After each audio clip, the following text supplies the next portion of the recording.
Hello everyone, welcome to the stream.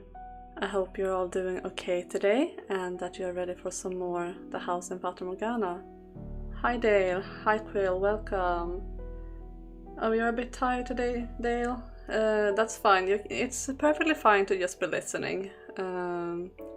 That's perfectly fine. So, two things I need to address before we start. I have a bit of a sore throat today.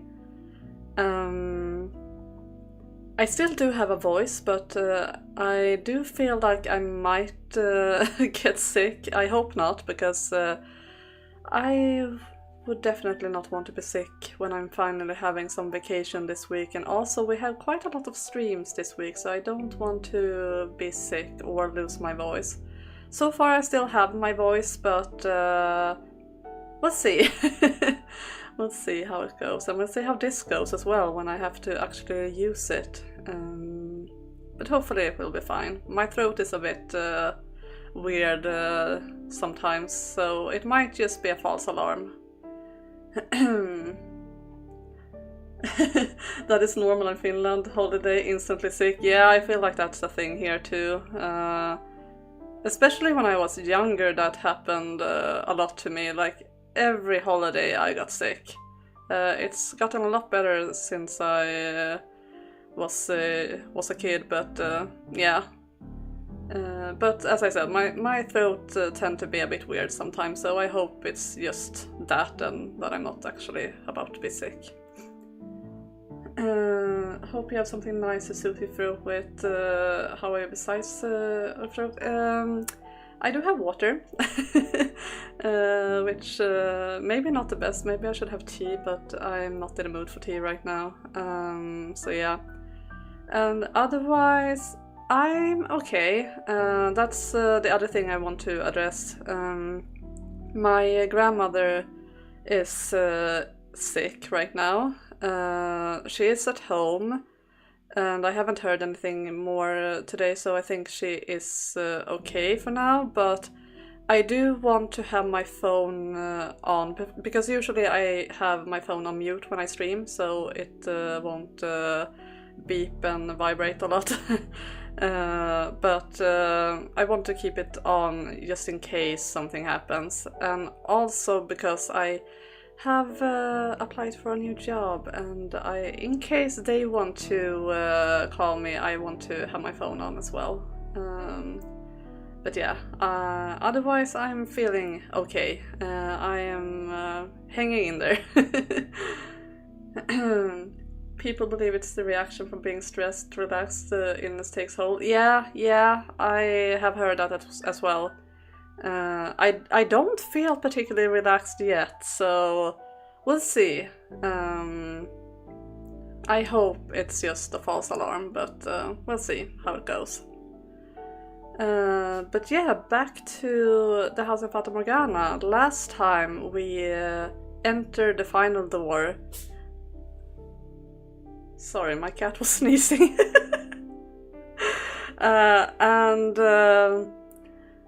Let's see, we opened and entered the final door, and we are on our way to talk to Nelly in order to find, or in order to get Mell's key and also get his perspective.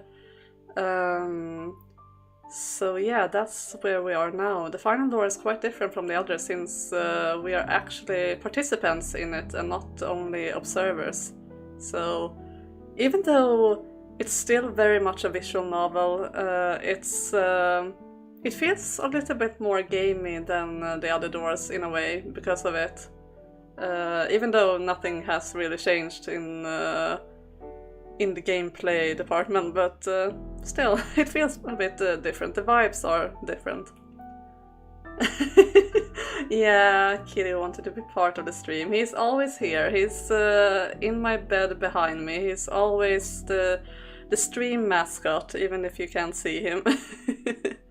Maybe I should get like an asset or something and have him in a corner somewhere.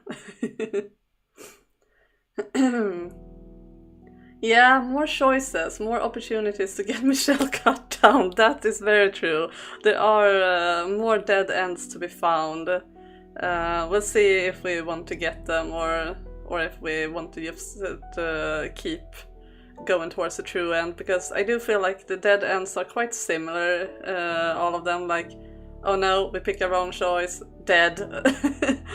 So they are not the most interesting endings, but let's see when we get there how we feel. But there also are some other choices that can be made here that does not affect the story but are quite funny, so yeah, we have a lot to look forward to. So I am ready to start. How do you guys feel? I'm gonna press the button. Yeah, we are God, exactly. Alright. Also, welcome, Dudor. Okay, and as always, tell me if the sound is okay. I haven't changed anything, but I don't trust OBS for a second, so... The directions I got from the nun led me to a place I know from my own time. It's the same building where the man who had been ordered to keep me under surveillance stayed. Sunlight seeps relentlessly through the trees, and I find myself having to look down at my feet as I follow the path. It's blindingly bright, painful. I can't read immediately, oh my god. And it's not even a voice problem, it's just reading problems. Wow. It's blindingly bright, painful. How are you holding up, Michelle? I'll be alright. The sun's past its peak. In a few hours it won't be nearly as bad. Don't push yourself, okay? Okay.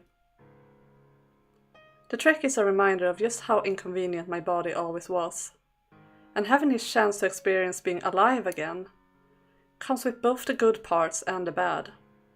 But now it's hardly the time to complain about my sensitivity to the sun. Only other important thing I have to say is I love the most recent Bloodborne highlights video. Yeah, that I liked it too. I think Dudor is doing an amazing job with the highlights, so all creds to Dudor. I only did the thumbnail. Danger doggos, yeah. And yeah, you did send a video for me in response to that. It was very funny.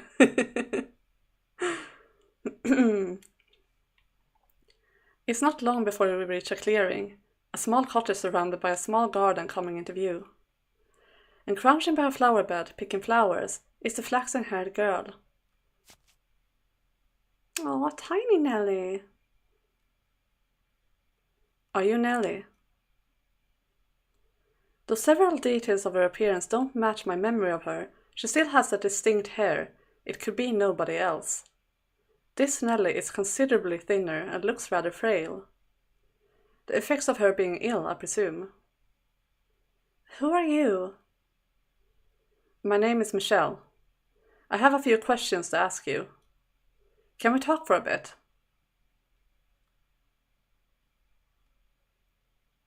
I would have thought she would have said something by now. You're being way too blunt, Michelle. You're gonna scared her. What else was I supposed to say? You have to approach slowly, carefully. Go on, give her a smile. A nice, soft smile. Yeah, she's really cute.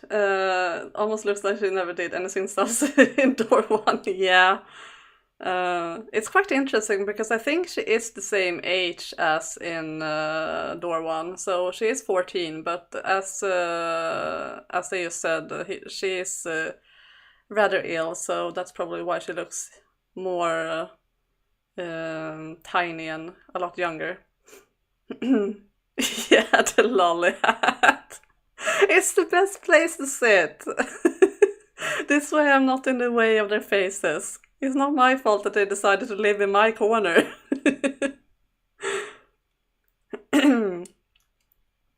Smile. I'm only here to talk. Oh my god, that smile is not comforting at all, Michelle. There's nothing to be afraid of. Can I have a lolly hat too? Maybe I should make merch someday. If I ever do make merch in the future, remind me of that and I will make a lolly hat.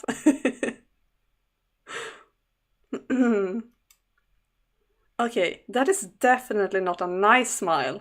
And I can't even see it and I can still tell. What did you expect? I can't just smile on demand.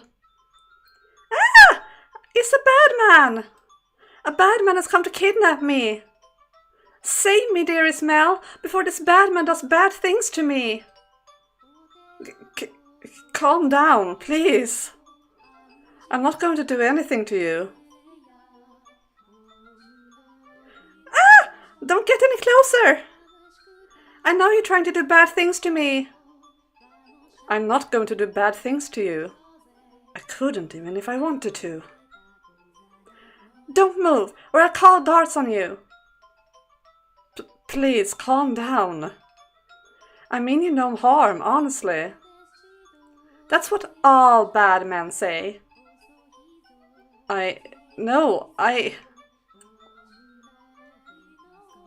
Giselle, don't just watch. This would be a fantastic time for a little advice. Got it. Maybe she'll calm down if you mention Mell. You're a genius.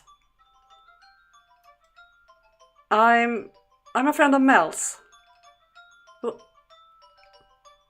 He was telling me about you, and how he wanted someone to talk to. He asked me to keep you company. Mell asked you to come talk to me. He did. Do you trust me now? So that makes you his friend then? As much as it pains me to admit it. Oh my god, Michelle. Michelle? What on earth possessed you to say that? Slip of the tongue? You and him. Is that so?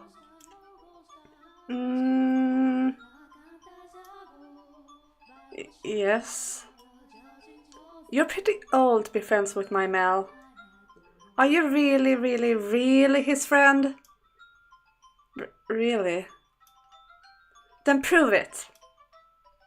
How so? If you're really his friend, then you should be able to tell me all about him. Why in God's name would you ever subject me to do that?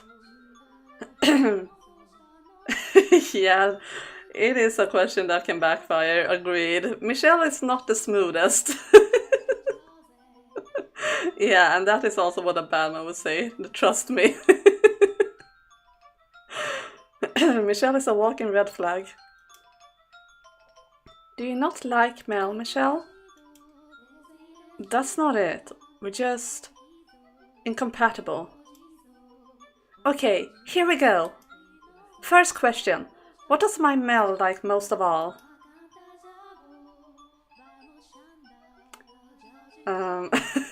I'm not sure if these answers actually matter or not. Do you guys want to go for the right answer, or do we pick funny answers? He's in some ways more socially adept than Cloud, but in others less. Yeah, true. He's still a kid, so not naps yet. True. Michelle is as smooth as coal, but still as hot as when fueling a fire. Yeah. Right options. Okay. Then Nelly. You think so too? You think I'm his favorite thing in this whole wide world? I like to believe that's what he thinks. I think it would be wonderful if I could always be his number one. Her excessive love for her brother is still out in full force, I see. Second question. What kind of person is my Mell? These answers.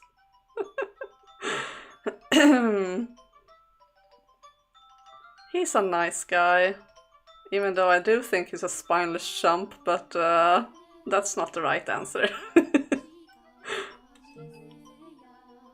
That's right, he's a very nice guy. He can have his head in the clouds sometimes, but other than that, he's perfect. You know your stuff. To be honest, I was just saying what you wanted to hear. Michelle! I love Giselle's face here too, like she is so dumb. Yeah, a nice guy in quotation, exactly. I agree with that, Quill. And yes, socially adept indeed. Me and my big mouth. Okay, final question. Describe what it looks like for me.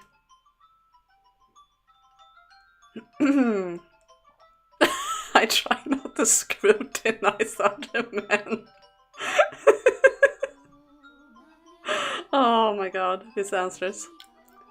He's decently handsome. Isn't he? He's like a modern day Adonis.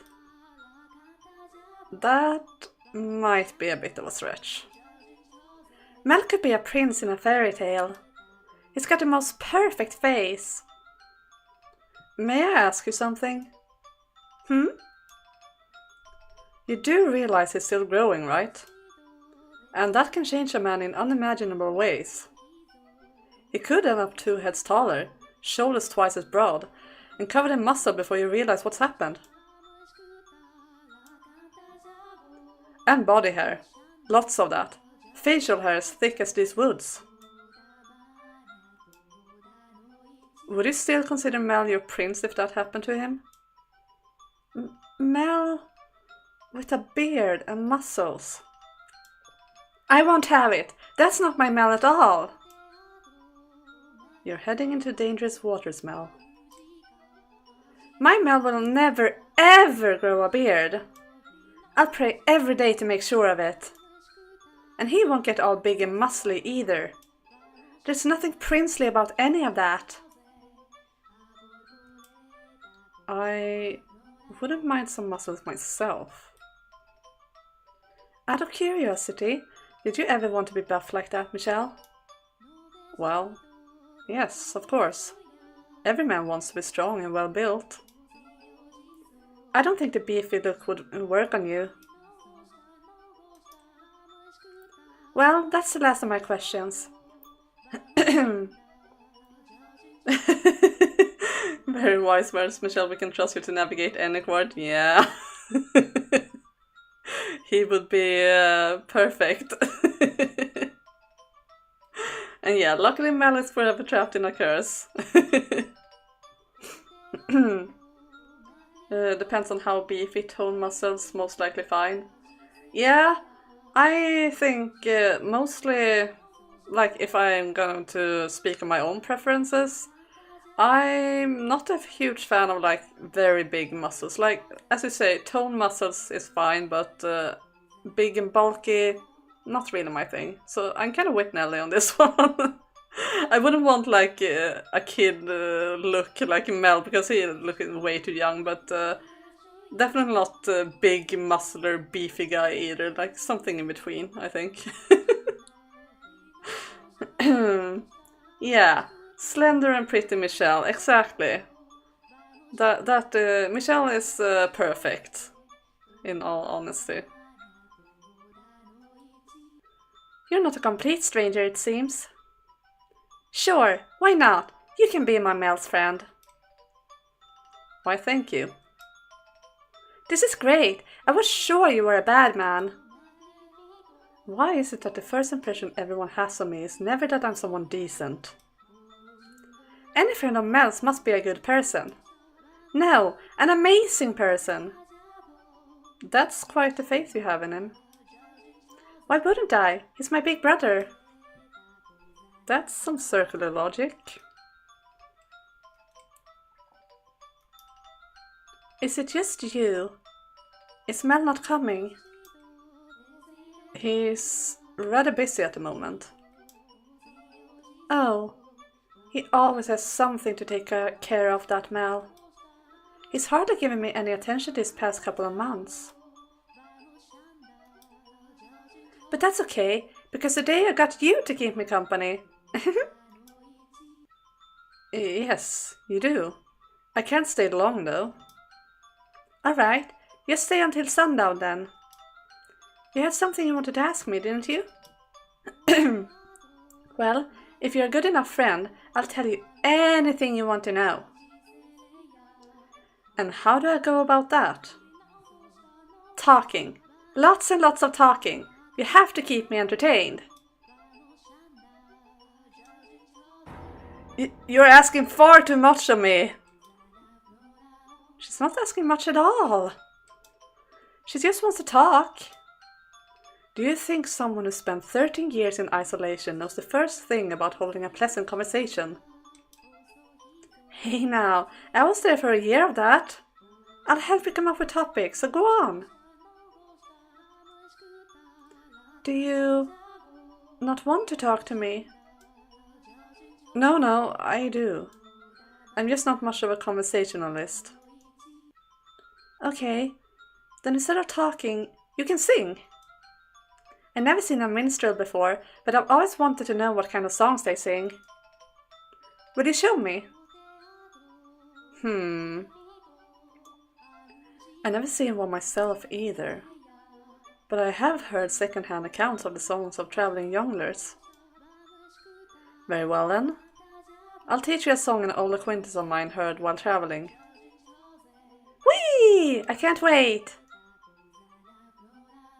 Here goes. Do I have to sing? Oh, thank goodness, I dodged a bullet. I didn't have to sing.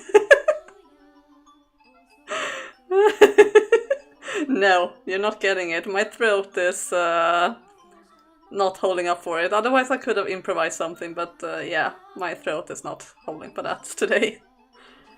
Oh my god, they're disappointed faces. The silence is deafening. I'm shocked. I don't think I've ever heard someone sing so badly. Me neither. I'm flabbergasted. Let's hear you try then. That's enough singing for today. I don't want my ears to fall off. What a vicious little girl. I know. Let's bake something. Bake something? Yep. Come on inside. I made some nice jam earlier today, and I want to make it into a pretty little pie. You get to help me with that. I'm not much of a... Come on, get a move on. You either help or you don't get to be my friend. As you wish. This is not going to end well.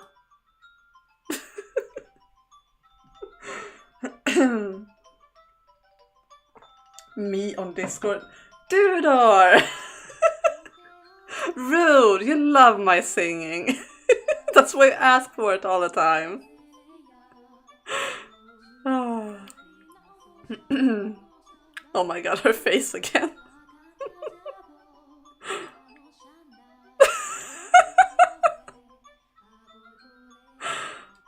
Poor Michelle. Aw, even Michelle is disappointed. Unbelievable. Absolutely unbelievable. How on earth do you manage to turn a pie into this monstrosity? I gave it my best shot. There's only one explanation. You're possessed. It's true, he is, but I'm a perfectly good chef. Michelle's just naturally terrible at it. God, could this go any worse? I can give this a Mell. Jerk, dimwit, loser. I'm sorry. Well, I guess we got no choice but to eat it ourselves. I'll set the table. What? And I'll make us some tea while I'm at it. You know, I've always dreamed of this, sitting around a table with a friend, having snacks and just talking. Oh? Yep, and for that, I can deal with a little awful disgusting pie. It's just too bad I couldn't share it with my Mell too. I see. Lolly singing is so delightful though. Thank you, Quill. You're being too kind. And you too, Dale. I disagree. I do think that Duder has a point. That my singing is not very, very nice, but thank you. And Nelly somehow manages to remain semi-spoiled. Yeah, she's a princess, alright.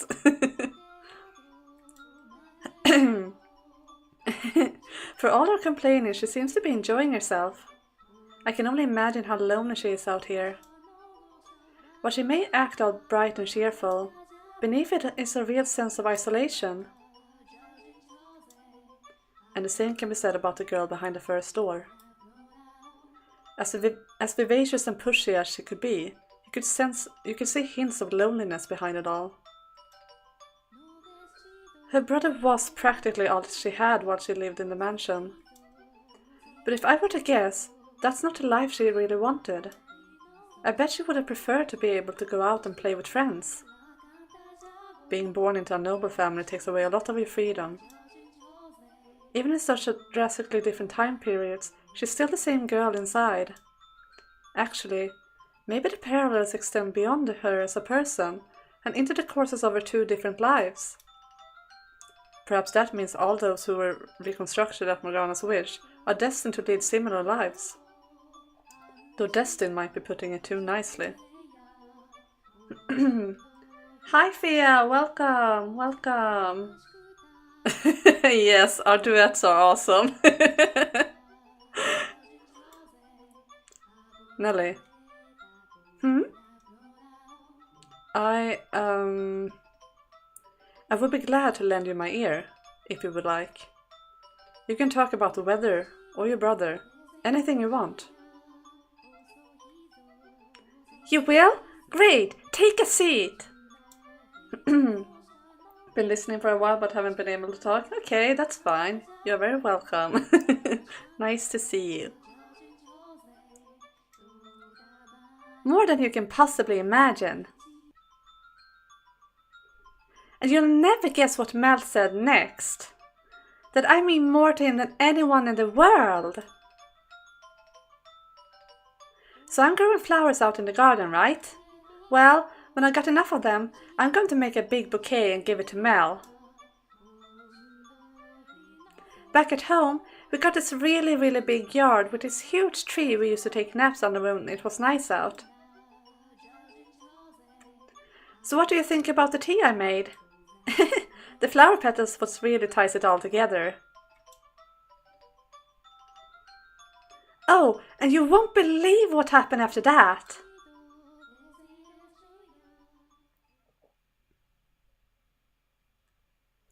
Care for another cup of tea? I'll make as much as you can drink. No, thank you. I'm fine. I feel like all I did was nod and listen. And the bulk of it was about Mell, no less. I haven't talked that much in ages. Time sure flew by, huh? The sun's starting to set. Do you and the nun not speak much? We do, but it's kind of... I don't know. Not really the same with her. It just feels, I guess, like she's too important for me to waste her time, being the lady in charge of the church, and pretty much the whole estate. And what about Mell? Does he not visit you very often? No, he does. He comes to see me a lot. Then why? He hasn't been himself lately. My old man would always happily listen to whatever I had to say, but now he seems kind of distracted. It sounds like he's really busy. When he visits, he doesn't stay for long, and he has to go back to the mansion at night. I'll try to get him to stay longer, but it never works. And he always avoids the question when I ask him why he can't. It feels like he's hiding something. If Michelle managed to stay awake through that, he's strong. I think it can be fun to listen to that kind of gossip, really. I'm more of a listener too, and it's fun to listen to others talk, I feel like. So far, while she is weird, her being cursed doesn't make sense. As said so far, yeah. Well, she's not cursing. Yeah, exactly, Quill. She's not cursing the same way Mell is, simply uses a weapon against him. Exactly. So I feel like she is the same person in both timelines, but like her love for Mell is multiplied in Door 1 to use as a weapon against him to put him through misery. Whereas here it's still very strong and still very not healthy, but more manageable, I think. Because there is no curse at play here. Yeah, exactly. They're like a package deal, so she became a part of the curse because of Mell. Exactly, Fia. If it's a person who I care about in an amount, I'm ready to listen to a lot. Yeah, me too. Like, if it's a friend or family or anything, like a person you like, then I can listen. It's no problem at all. Even if it's not a topic I'm interested in personally, I'm fine with listening.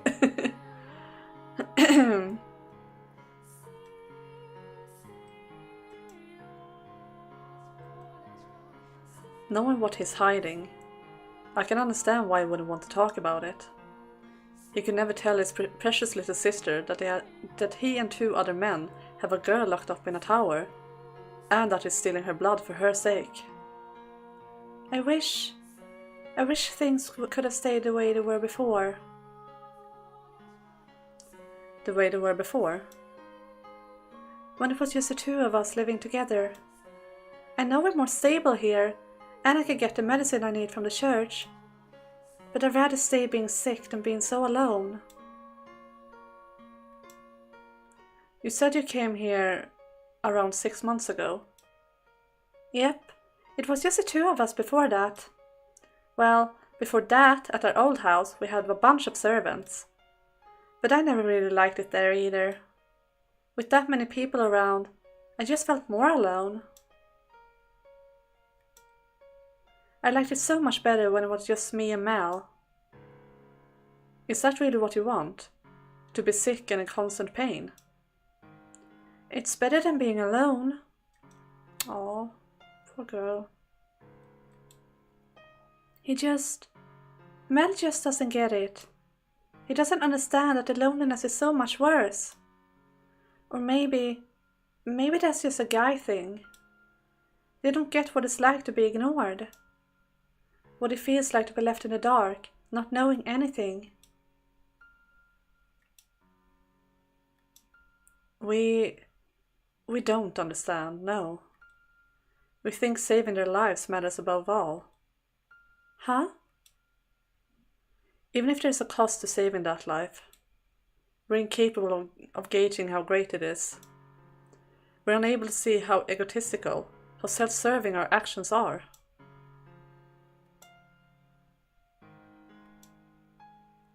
Are you talking about yourself?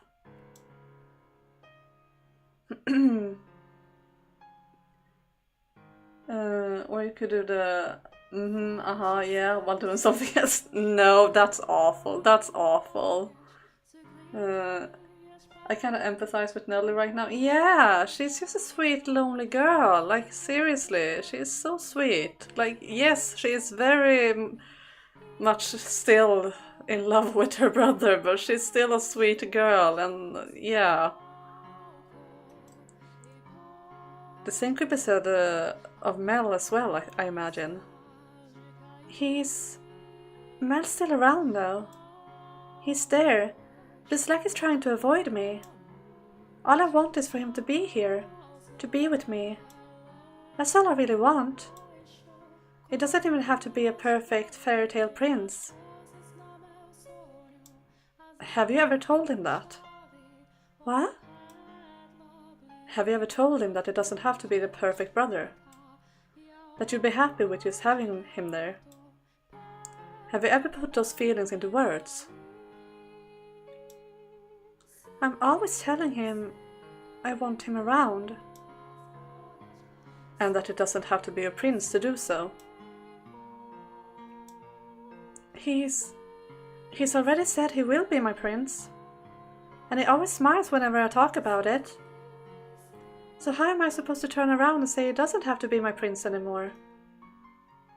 I know it's not your intention to force an ideal image onto him, but unconsciously, subconsciously, that's what you're doing when you talk like that.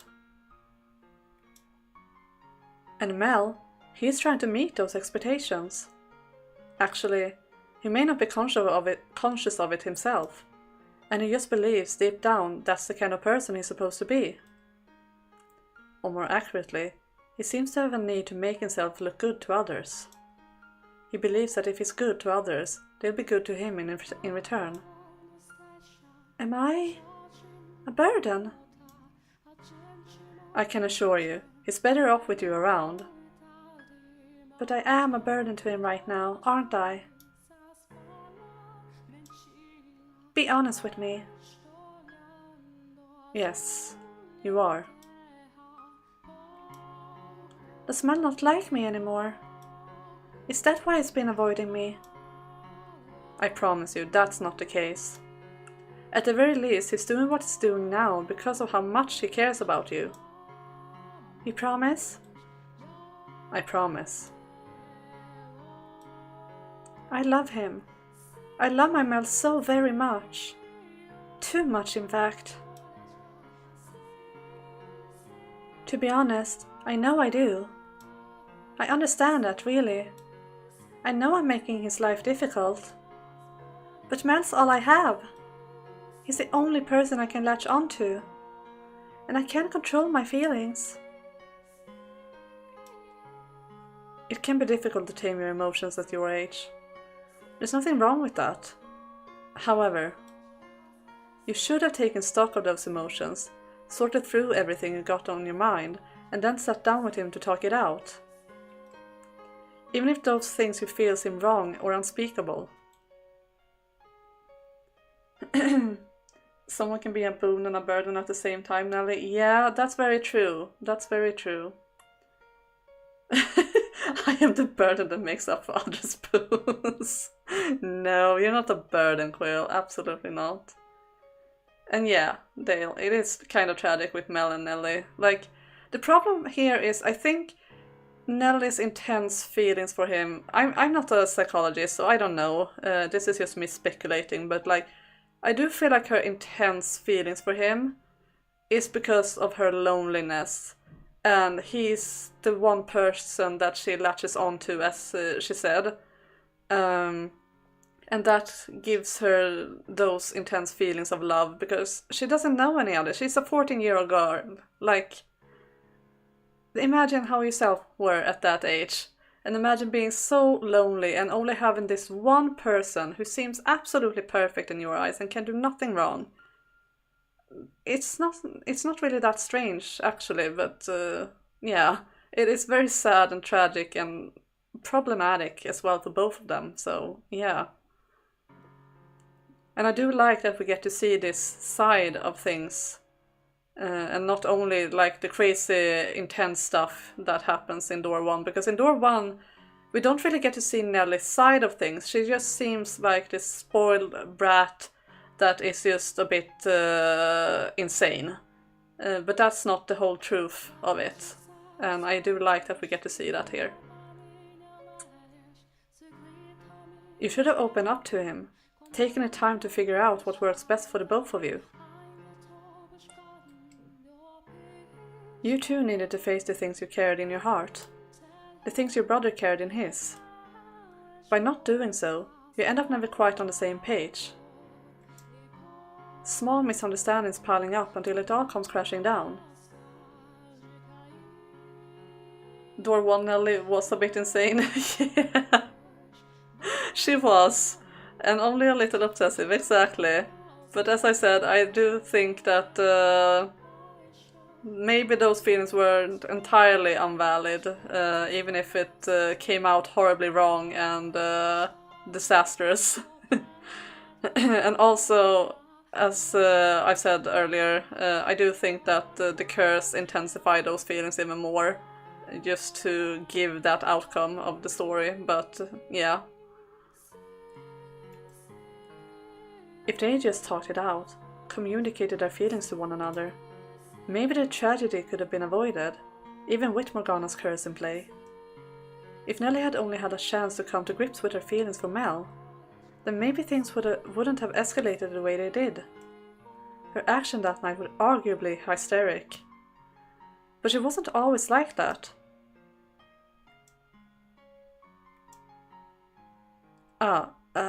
I'm sorry. That was out of line. None of this is any of my business, I know. No need to apologize. You're a very curious man, you know that? Huh? We only met a couple of hours ago, but you talk like you know me my whole life. It's like you can hear everything I'm thinking, see everything in my heart. Did Mell tell you all of that? No, he did not tell me much. I didn't think so. He doesn't know me that well. It's not too late, is it? If I talk to him, really tell him how I feel, do you think Mell will listen? I know he will. I won't make things worse. I won't make him uncomfortable. There's a chance that rifts may form at first, but those cracks can be filled again, and I promise you, the result will be something much better than if you had held it in. It will all work out. Okay. Next time I see Mell, I'll tell him.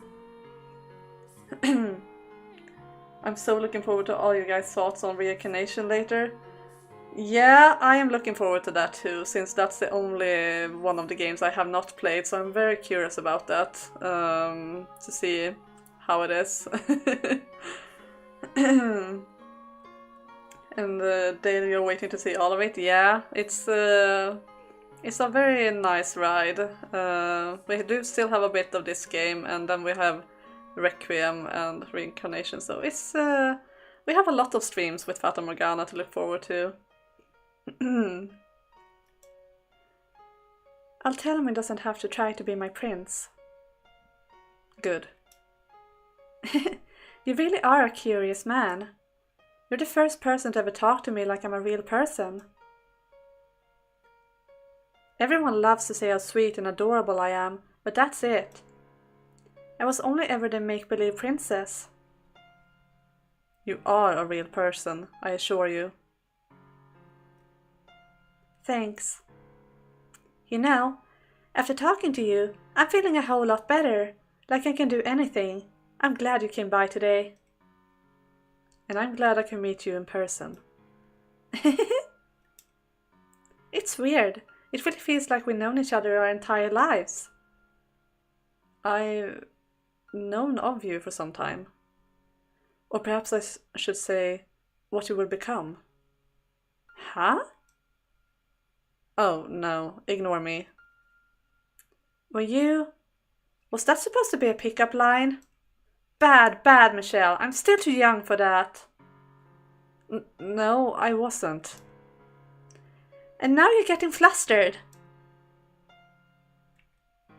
I swear that's not what that was.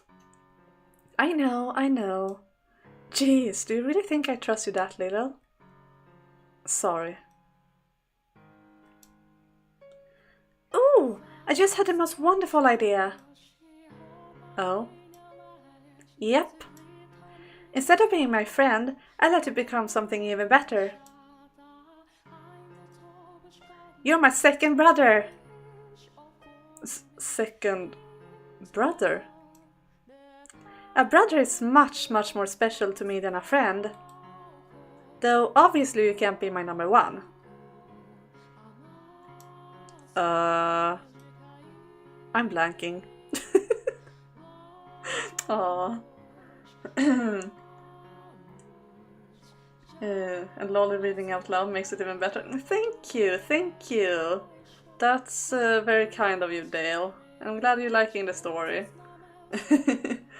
Lolly visual novels are very enjoyable to watch, almost like bedtime stories, grim fantasy ones. Yeah? You guys are being so kind to me. It's going to get to my head, you know? Honestly, you guys should go back and play or watch this in the future too. There are so many hints and things they say that suddenly gets a whole different meaning. Yeah, I do agree with that.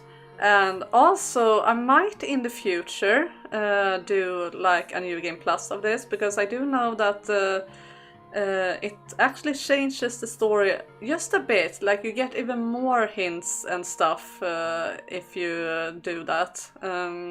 So we're definitely doing that some time in the future as well. You actually plan on watching them again? That's wonderful. As Dudu said, there are a lot of hints to be found in what they are saying. Like, I feel like there's not a single line in this game that is not important in a way. And yeah, Nelly is adorable. I was having a thought with the painting in door 1 to refers to, I'm assuming, George with Michelle rather than the whole half-sister shenanigan. Oh yeah, that's a good good theory there as well, actually. I'm not sure actually, but it could be like a reference at least. I'm not sure if the dad is supposed to be George, like a reincarnation of him, but it's a good reference at least, at the very least. Yeah, it was signed, I think.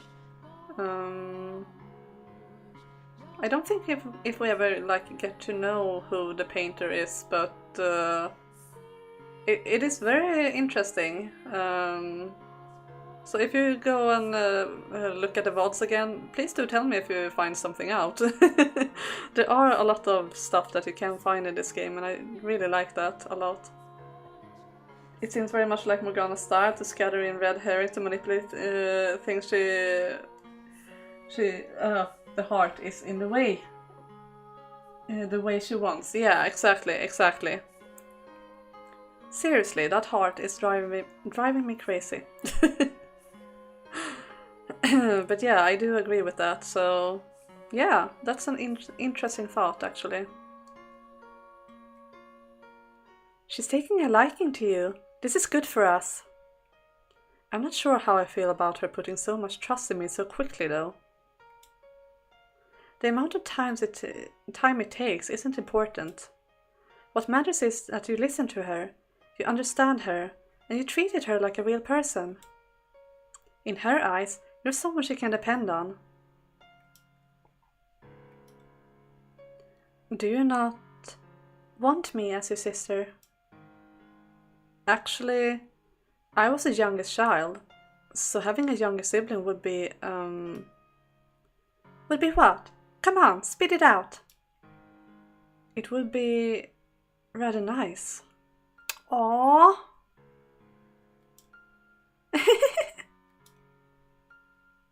Oh my god, his face too, so cute. Rip out all hearts. It's not even beating. Yeah, I am a vampire, so I don't... It would make sense if mine wasn't beating. It is beating though, like it's doing weird shit sometimes. Maybe that's because I'm a vampire, it doesn't function normally. Yeah, agreed. What's with the cuteness? This is the house in Fata Morgana. Is it even allowed to be this cute?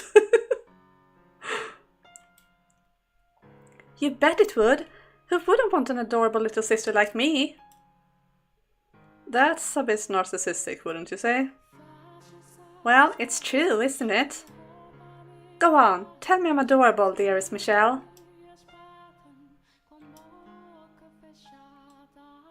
What? Well, don't you stare at me. If my Mell were here, he wouldn't bat an eye.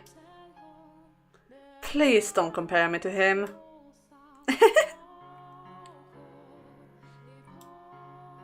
You know, Now might be a good time to tell her about Morgana. Part of me feels like I will be taking advantage of her newly earned trust. It will certainly be easier to bring up now, while she holds me in such high regard. She's much more likely to believe me. You're right. I agree. Now's probably the best chance we'll get. Especially considering how little time we have. I can't shake the feeling I'm rushing things.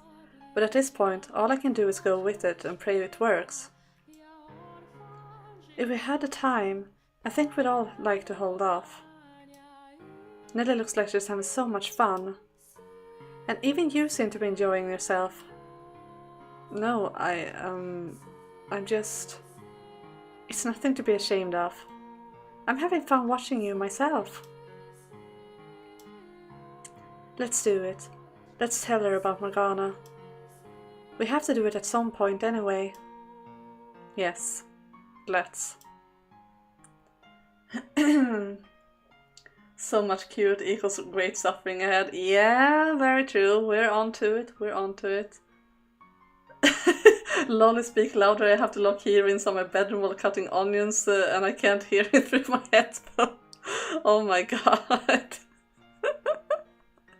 I can't talk any louder though. Like I will strain my throat and it's already sore. So yeah, good thinking with preparing the onions for later. Then you have an excuse to cry.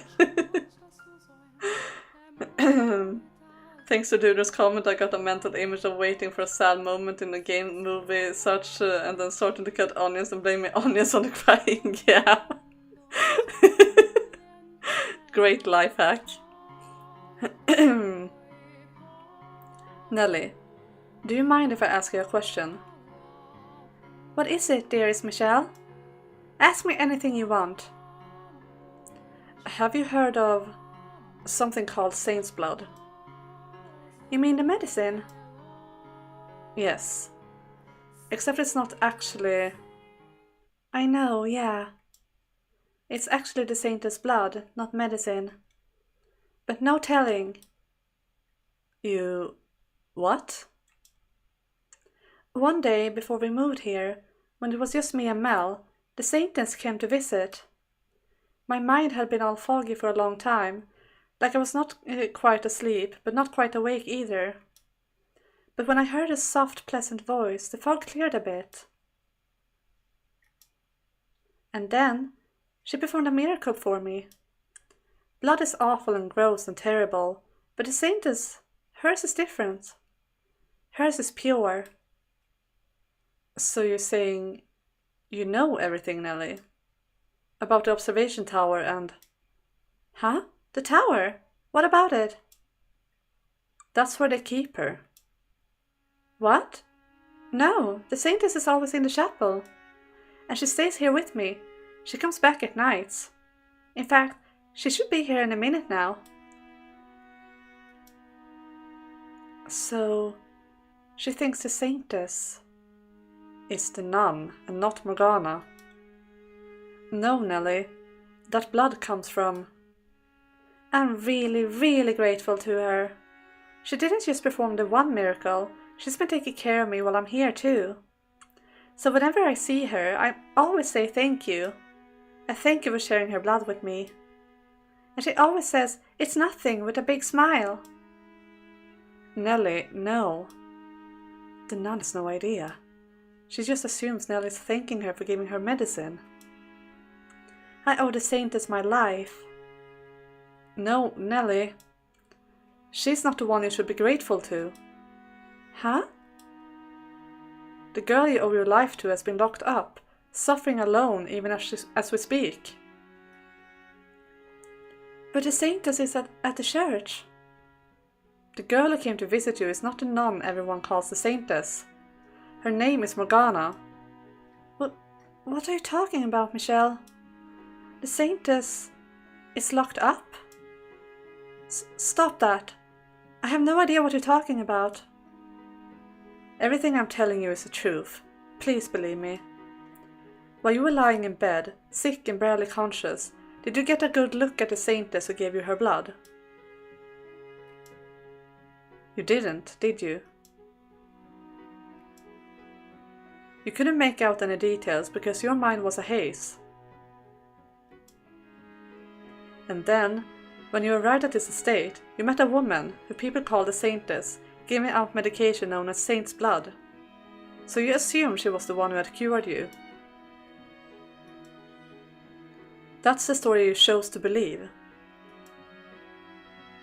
If what you're saying is true, then where is the other saintess?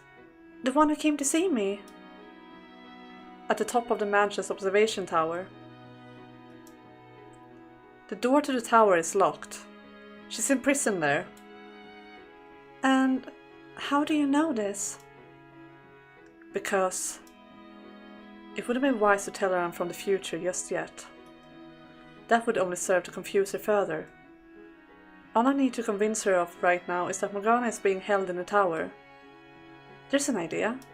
Perhaps I can borrow from the story the white-haired girl told Mell. I received a letter. A letter? There's a single window, far out of reach, in the chamber at the top of the tower. A dove flew in through the window, and so she wrote a letter, tying it to the bird's leg and releasing it in the hope someone would come to set her free. That letter ended up in my hands. If that's the case, then who locked her up? Was it a saintess, the one I know? No, I don't believe the nun is aware. I think she's simply doing her job in good faith. Then who? Michelle, I know very well that what I'm about to say will likely crush her, but I can't let that stop me. Who would do such a terrible thing? Nellie, I want you to brace yourself on what I'm about to say. There are 3 men participating in Morgana's imprisonment. And one of those 3 is your brother Mell. I understand that that's the last thing you wanted to hear. But please believe me, I would not say something so upsetting lightly. I wish to save Morgana, the true saint.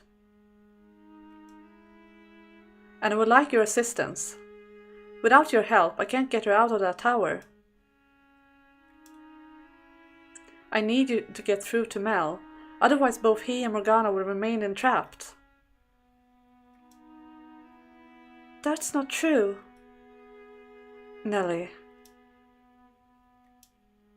You're lying. You have to be. My Mell would never do something so horrible. You're a terrible liar. It's true, I swear to you.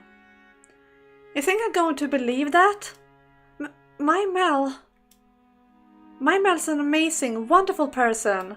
He's not cruel and evil. He's good and kind, like a prince. And a prince would never lock someone up. I know you're not blind, Nellie. You can see that all your prince talk has been putting pressure on him. So? You think that's going to change my mind? He has no reason to do any of that. But it does, Nellie. He's certainly not happy about it, no, but he's doing it for you. What do you mean? He needs her blood to keep you healthy. So, to ensure he always had a supply. But no, And despite that, Saint's blood probably doesn't even have healing properties. No one benefits from doing this. Not you, not Mell, and certainly not Morgana. Imagine this whole story is really just Morgana playing The Sims. I think that's a bit of a stretch, don't you think?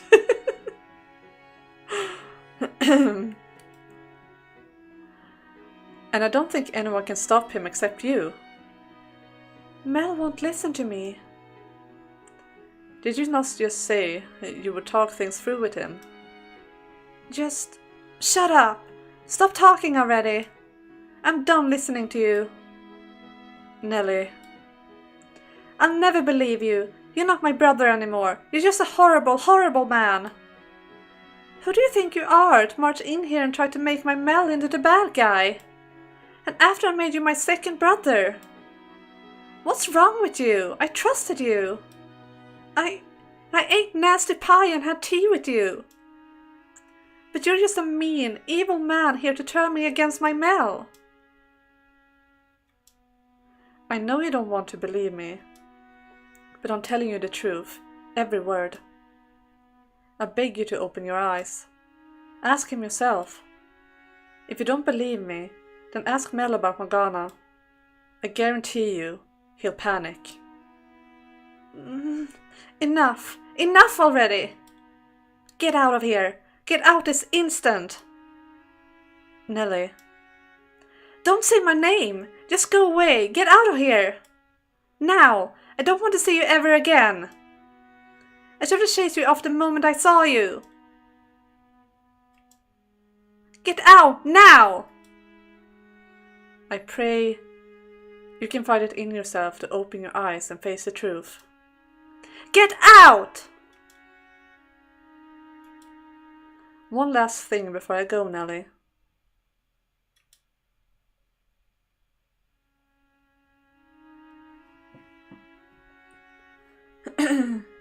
I mean, it checks out with the moving location, changing personalities and all. Morgana is trying new DLCs.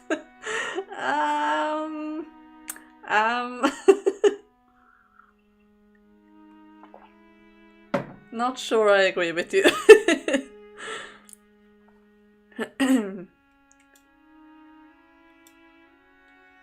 It was my only option, I know that. But I feel like all I accomplished by telling her was bringing her more pain. It's a difficult balance. We just have to pray that you were able to get through to her. I'm sure she'll come around. If only we had a little more time. In 3 days, it will all be over. Morgana and the entire web of people connected to her will die. That's not enough time. Let's return to the mansion and look for Mell. I would like to speak with him. If there's a chance we can get even the smallest bit of Nelly's feelings through to him, maybe he'll have a change of heart. Hopefully. It's hardly going to be elegant, but it's what must be done. Door 1 Incest DLC, Door 2 Murder DLC, Door 3 Gangster DLC. My goodness. Not sure EA would call him that, but sure, Lolly has told me about the torture dungeons she has created in this. What? When did I ever do that? I don't remember doing that.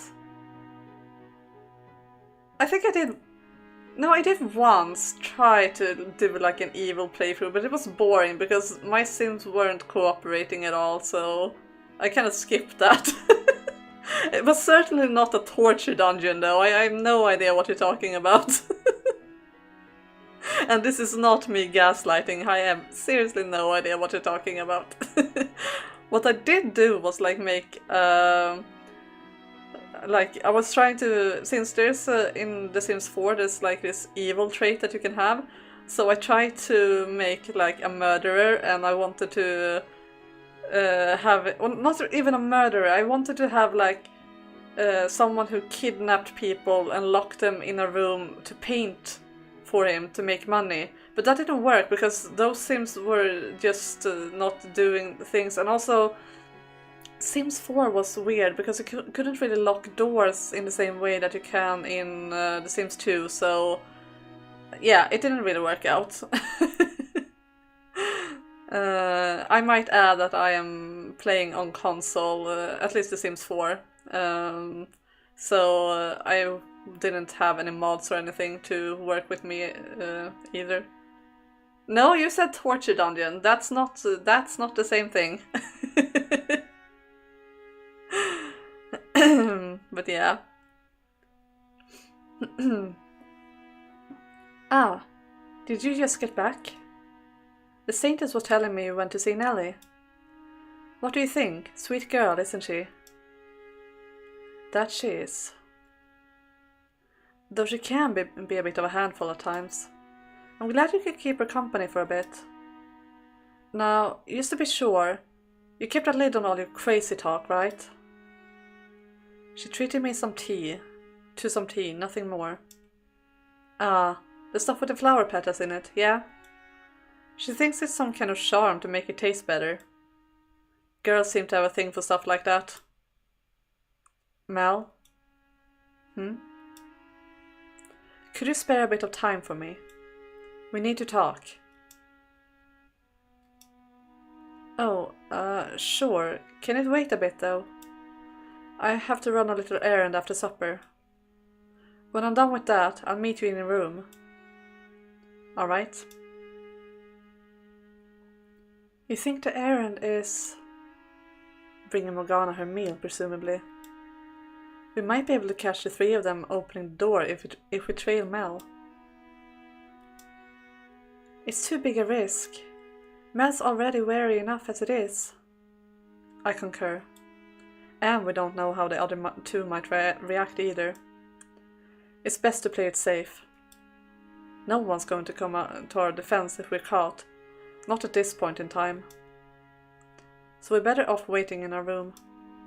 Agreed.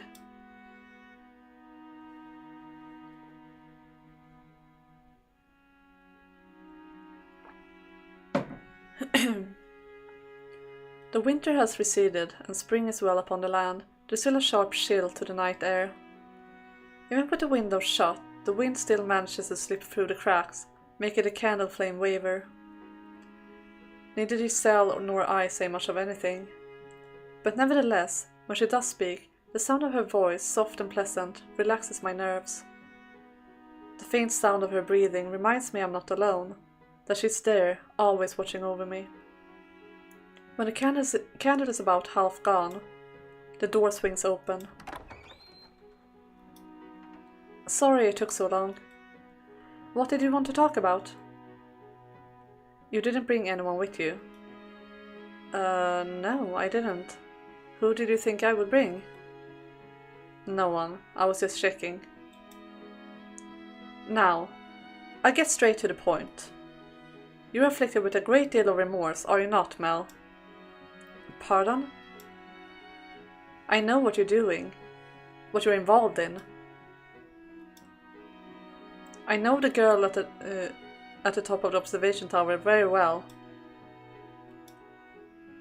Her name is Morgana, and you have her imprisoned in the tower. The door requires 3 keys to open, of which you possess 1. You need her for her miracle blood. How? I came here to stop you. How do you know any of that? It's not possible she could have told anyone. Did one of them tell you? No, it wasn't them. I was told all of this by Morgana herself. How could she?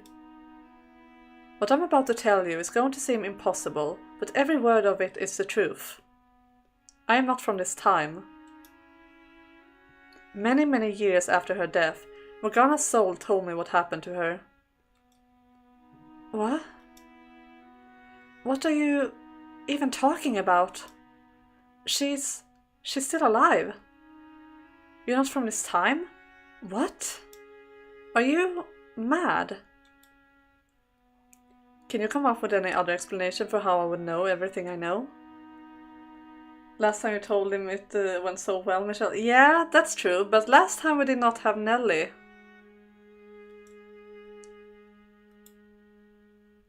There's a single window in the room at the top of the tower.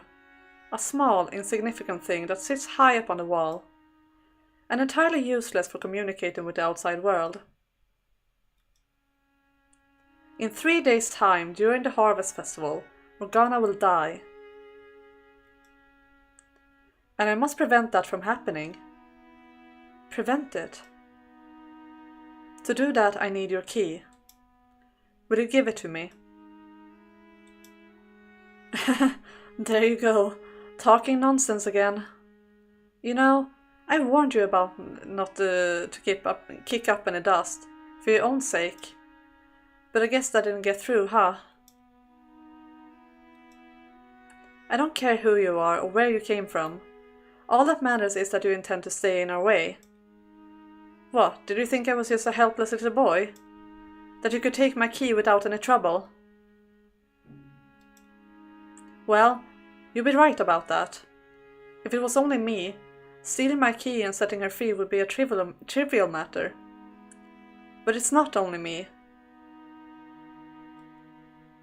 And the other two, they won't hesitate to kill you. The way he keeps looking to the side when he's lying or dodging questions drives me mad. Yeah, agreed. Mell is very avoidant. He is very much a coward. And I do think that you can see traces of that in door 1 too, like when things go to shit. Like he's constantly just being like, oh no, this is not my fault, I couldn't have done anything, blah blah blah. And that's his like whole personality is like that. He's just always blaming someone or something else, even though he very much could do something. Maybe he could not like do everything by himself, like in the first door. Maybe he couldn't have prevented what happened, but if he had tried to talk to Nelly and not just brush her aside and just... Yeah, she's still his sister. He could have talked to her. Like, obviously during the theater she was upset. If he had talked to her like a normal person instead of hitting her, yelling at her and just treating her awfully, maybe things wouldn't have escalated like that. And also here, he's all like, oh no, but it's not just me, so it's not my fault. I was forced to do this, blah blah blah. It's so frustrating. It's so real. It's very realistic, but it's so frustrating. Coward and opportunist, yeah. Yeah. Your life, anyone's life, means nothing to them. You don't know what they're like. How terrifying they can be. They're killers. I'll tell them everything you told me. I'll tell them you know our secret. And don't come crying to me when they come for you. I warned you. Is that what you want? Will you find the comfort you seek by being their devoted little slave and keeping Morgana imprisoned in that tower? What else can I... If you feel at all ashamed about your part in this, if you want to do something to correct it, then you need to take that step. You can't fix this problem on your own, no. But I am here to help. I'm not ashamed about anything. Don't lie to yourself. Don't act like you know how I feel. What the hell is your deal anyway? You show up out of nowhere spouting all this "I'll save you and I'm here to help" rubbish. You need to do this for your sister. See, now that's ridiculous. If I wash my hands off this, I won't have access to the witch's blood anymore. And without that, Nelly can't get better. She'll die without that blood. Her blood has no miraculous healing powers. You only believe it does, making it appear to work. You're mad. Morgana's blood is not curing Nelly. In fact, it may very well be killing her. If you keep giving her that blood, Nelly will also lose her life during the Harvest Festival. What? You're standing on the precipice of a horrific tragedy, and you're going to take everyone down with you if you don't turn back now. What are you... All three of you are going to lose everything on the day of the festival. And there's only one way to prevent that.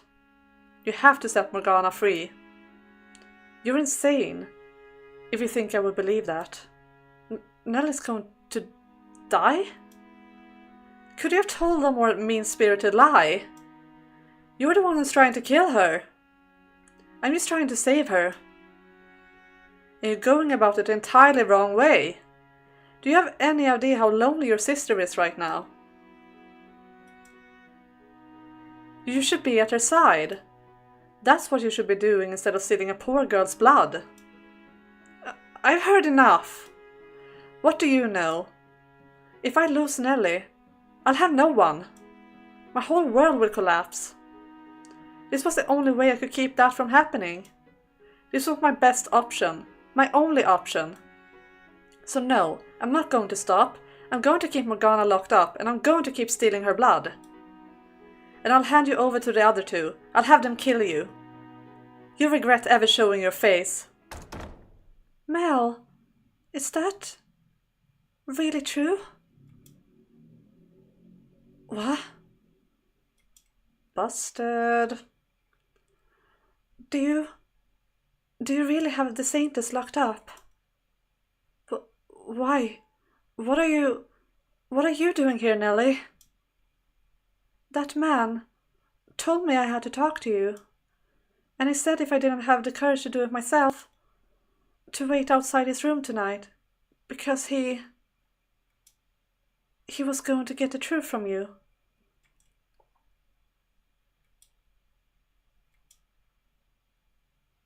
You conniving son of a... You were planning this all along. Why would you tell Nellie? Why would you bring her of all people into this? Mel. Tell me, Mel.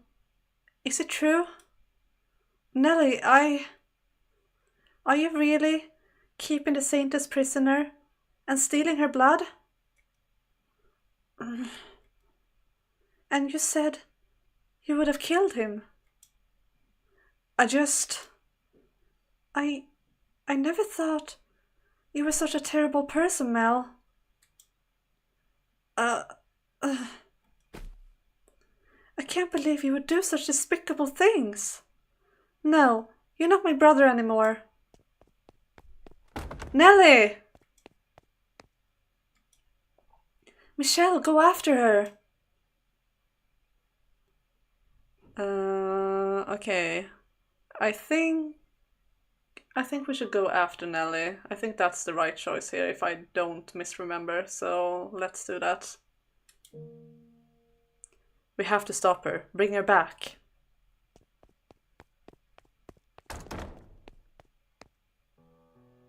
Nellie! Don't follow me, just go away! Leave me alone! Stop! If you run away from him now, Mel will never come back from this. Then why did you tell me?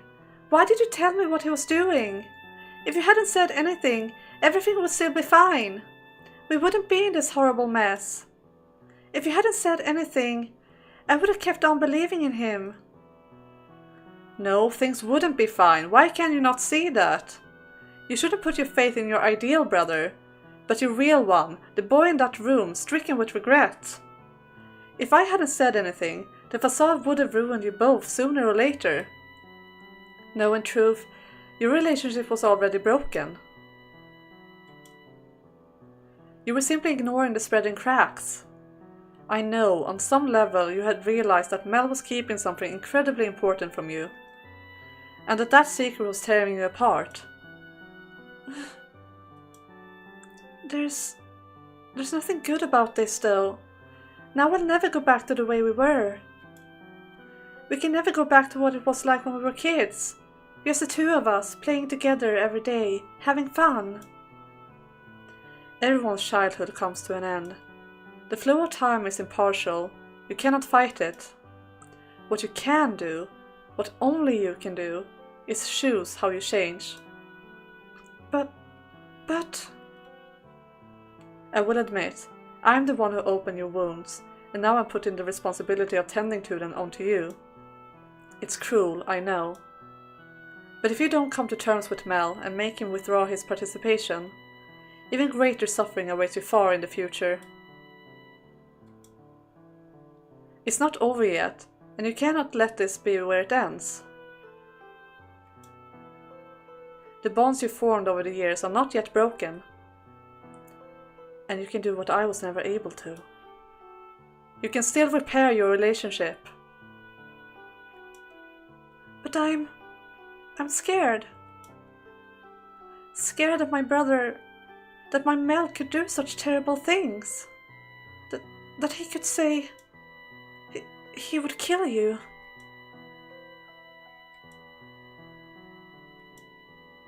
He used to be such a good brother. He was always so kind, so friendly to everyone. But it was all a lie. It was all a big act to fool me. No, it was not all an act. There was truth to it. He is a kind-hearted boy, an ordinary young man, whose kindness was twisted by circumstance. And it doesn't matter how good a person someone is. Everyone has the potential to do terrible things when backed into a corner. You think you know everything? I know that much. Nelly, if you want your brother back, you have to act now. Please, you must take action. But I'm scared. What am I supposed to say to him? I don't know. I'll be there with you. You don't have to face this alone. There's more to his story than we heard. We don't know how he got himself involved in this. And I mean to get the rest of it out of him. And you need to be there to hear it. If, when I hear what he has to say, I try to say something I shouldn't, if I try to say something that will ruin everything, you'll stop me? You're the one who told me to open my eyes and face him. You're the one who made this whole mess. What am I supposed to do if all this destroys everything I have? You said you'd be my brother, right? So be a good brother and help me out here. Promise me, you'll make sure nothing goes bad. You'll do that, won't you? Michelle, just say yes. We won't let this go bad. Have faith in yourself. Faith that you put the relationship on track to recovering. Promise her. Give her the courage she wants from you. You have nothing to fear. I'll be there for you. I'll help you both. Okay, I'll do it. Lola is nothing if not brave or foolhardy. I would not say that I'm brave. Yeah, Quill, foolhardy, exactly. I would say that too. I'm not a particularly brave person, I would say. I'll go back. Thank you, Giselle. Oh, don't mention it. Now, let's go see what he has to say for himself. Let's draw back that curtain. Yes, let's.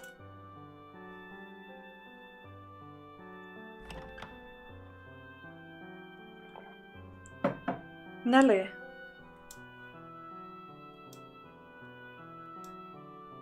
Mell. What did you come back for? To ridicule me? I'm not the brother you thought I was, huh?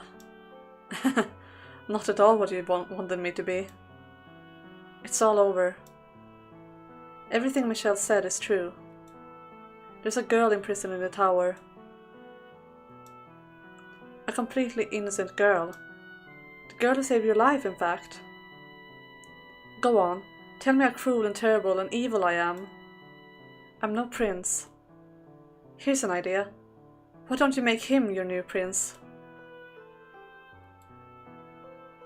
You can do it, Nelly. Ask him. Nelly is learning the fact of sometimes you have to do things you would rather not. Yeah, true. You have your reasons, don't you? You have some reason for being a part of this, right? A reason? Oh yeah, I have a reason, alright. I wanted to save your life. I needed her blood to cure you, so I had her locked up. Tell me the truth. I don't remember much about when the Saintess came to visit, but I do remember a little. I remember her saying she would gladly give whatever she could to the sick and needy. Which means you had no need to lock her up. It would seem the tale Morgana showed me was true. She really was a saint. Yes, she was. Tell me the truth, Mell. Tell me everything. There's nothing to tell. There is, I know it. There's more to a story than just the facts. The things you thought, the things you felt, are all pieces that combine to make the whole story. Isn't that right, Michelle? You're exactly right. If you hadn't said anything, we could have gone on with our lives as normal. No, Mell, we couldn't have. I thought so too at first, but it's not true. Our normal lives ended long ago. Ugh. Tell me the truth, Mell. No matter what it is, I can handle it. No, Nellie, you can't. A girl like you, who dreams of becoming a princess, couldn't possibly bear to see how hideous her brother has become. How can I know if you don't say anything, though? That's how it's always been with us. You were nice to me, and that was all I needed. I never looked beyond the surface. I made you into my ideal brother, and I latched onto that image of you. You're a kind person, Mell. You really are. So kind you played along with my fantasy that you were a prince. But you don't have to act for me anymore. I want to know the real you. I'm all done being a princess. I'm just your little sister now, nothing more. Your one and only little sister, Mell.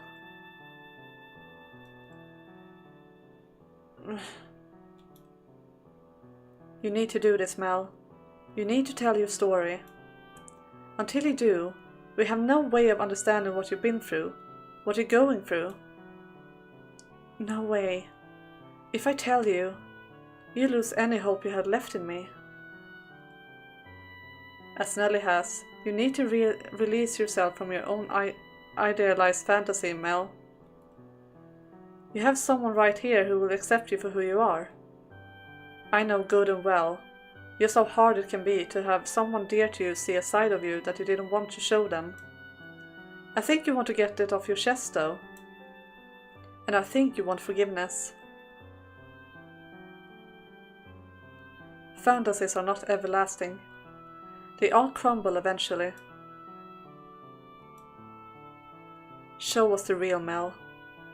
Tell us your story, without embellishments or omissions. Mell.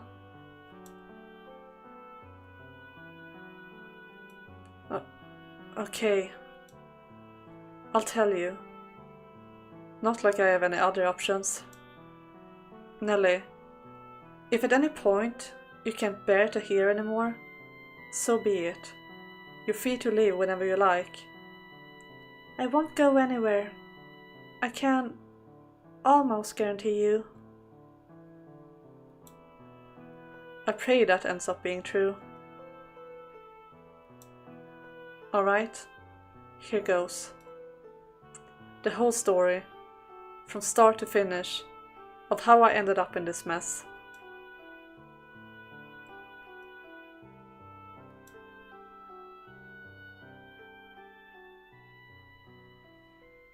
I do look at the time. Don't really have much time left, and I do think this is quite a lengthy part if I'm not misremembering. So I think that maybe we should save it till the Thursday stream. Yeah, I think that's probably for the best. also to save my throat. We don't want it to be dead the rest of the week. So yeah. Sorry to disappoint. Yeah, and of today's story time. But I think it's a pretty good way to start it as well. We could go for a bit longer.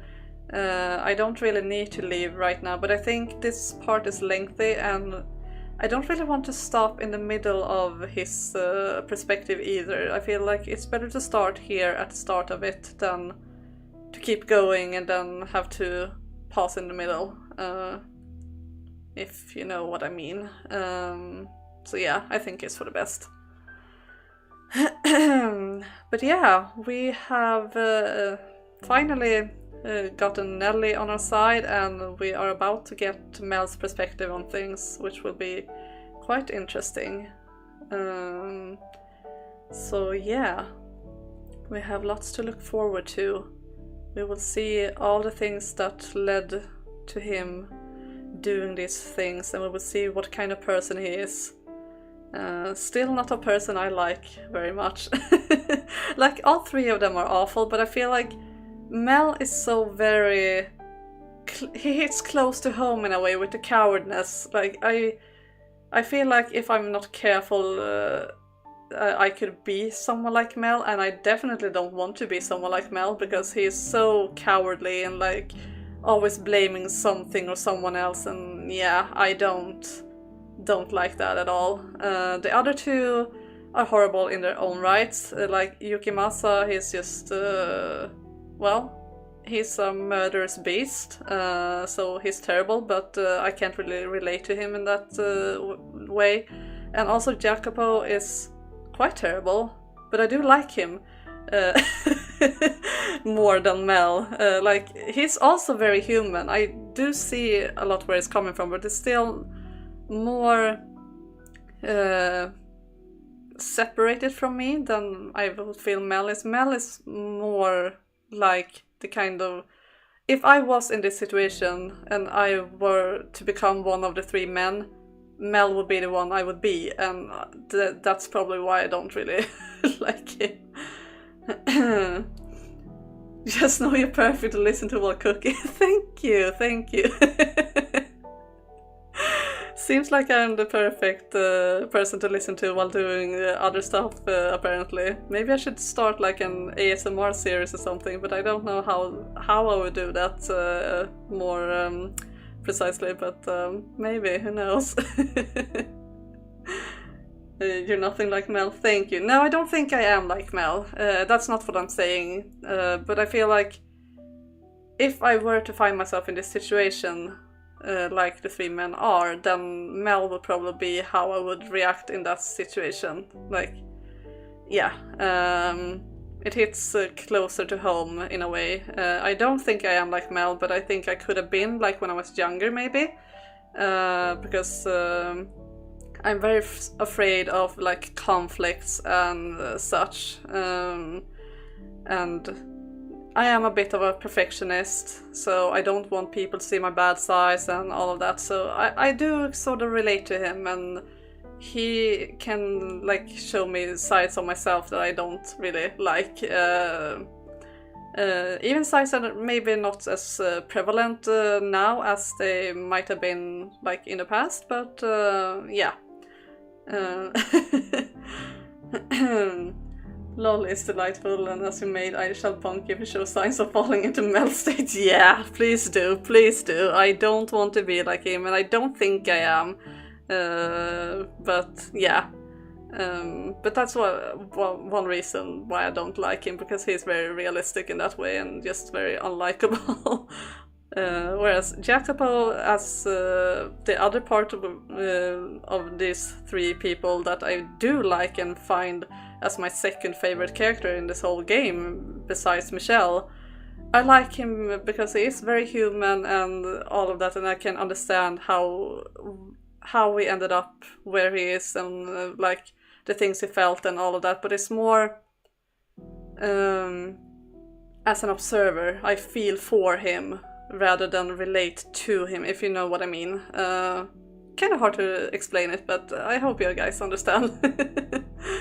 Yeah, bonk gently, because yeah, I'm very frail. If someone like pokes me, it hurts. I'm very sensitive to touch.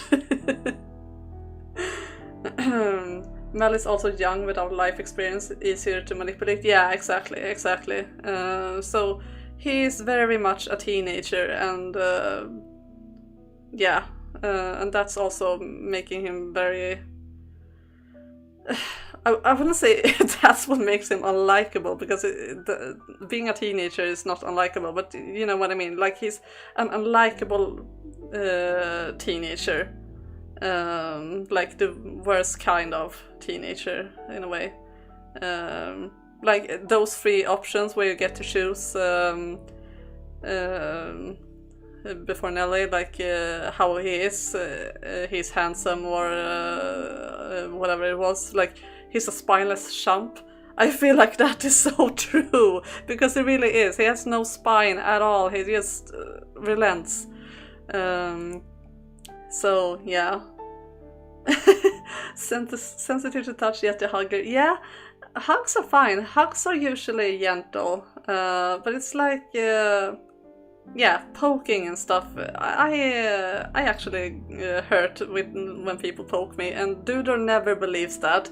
He's always like poking me sometimes, and when I say ow, he's like, what, did that hurt? Like, yes.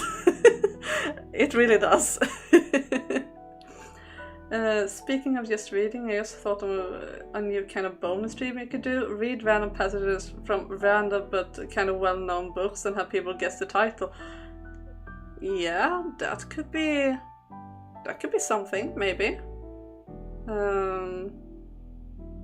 Could be quite fun, actually.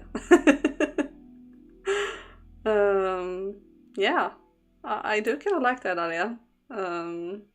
Might do in the future when I have time to do more stream studies, because I do not usually have a lot of... I mean, this week we have a lot of time, but we already have the week planned. But yeah, I will keep that in mind. Absolutely, that's quite a fun idea for doing something different, because I do want to do like different kind of streams as well, once in a while at least. Like, we do have the writing streams every month, but it would be fun to do something else as well, to like not just get stuck in a rut, even though I like playing the games we're playing, but it would be fun to do. So I will keep that thought in mind. I like that idea. Could be fun. No, you don't poke very gently. You poke very hard. It hurts a lot. You are violent. Exactly, Fia. He's not poking gently. You're too strong, Dudor. You're too strong man. But yeah. What about tickle? Well, I don't think I'm very ticklish. Like, I mean, armpits, sure, I guess. I mean, pretty much everyone is ticklish there, I think. And my feet are kind of ticklish, because usually when my feet itch, I can't I can't even scratch them because it tickles too much. So yeah. Are you men or girls? I'm a girl. Very much, thank you. I'm a frail girl. And yeah, I'm an old lady. Yeah, me too. I'm over 200 years old. Of course I'm frail. What do you expect?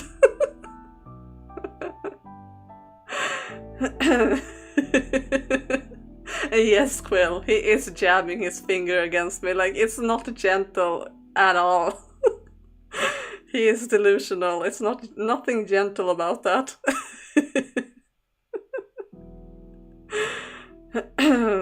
But yeah. Anyway, I think I should rest my voice because I do feel like it's starting to strain a bit. So I'm going to go and make myself some dinner.